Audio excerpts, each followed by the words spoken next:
Brona Tumulty is joining us now from the newsroom with the latest. Brona.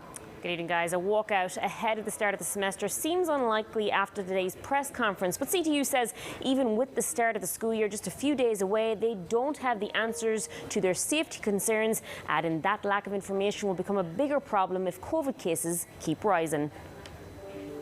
We're going into the school year, but we're going into it without the safety provisions, which would give us the confidence that we really feel like we need. And so we're going to continue fighting and making a stink about trying to get the agreements that would help make the return to in-person school as safe as possible. President of the Chicago Teachers Union, Jesse Sharkey, in Pilsen today, speaking out on how talks between CTU and CPS have stalled. We want the district to be exactly clear about what they're going to do in all situations in school.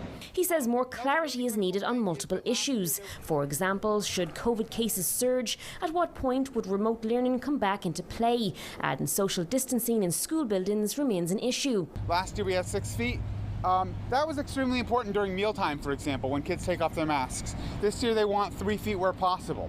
We're not even sure what 3 feet where possible means. The union also wants more emphasis placed on getting people vaccinated. CPS has said only unvaccinated students will need to quarantine if exposed to the virus, leaving open the possibility of some split classrooms. For grades pre-K through 5, it's going to be simpler because no one's vaccinated at this point.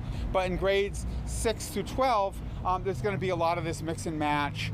Simultaneous instruction, part of the classroom in, part of the classroom out, and we really feel like we need support, we need staffing support from the district. Just a few days ago, a coalition of independent parent groups released a petition urging public officials and the CTU to put aside politics and focus on a safe return to school. That petition has garnered hundreds of signatures. Right now, teachers are set to return next week and students before Labor Day. They're not willing to make those commitments, and we're not willing to sign an agreement without those commitments.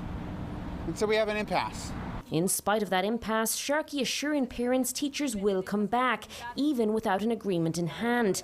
But if things don't get worked out soon, well, it seems the game plan could change. So at this point, what I think I would have to say is that if we go back in and there's a dangerous surge, we count on the mayor and the district to do the right thing, and if they don't, we'll take matters into our own hands.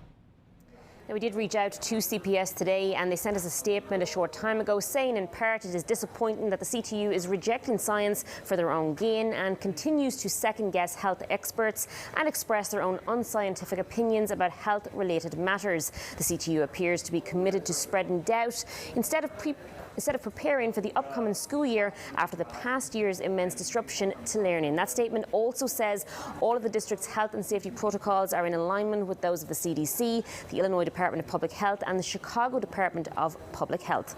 We're live in the newsroom. Brona Tumulty, WGN News.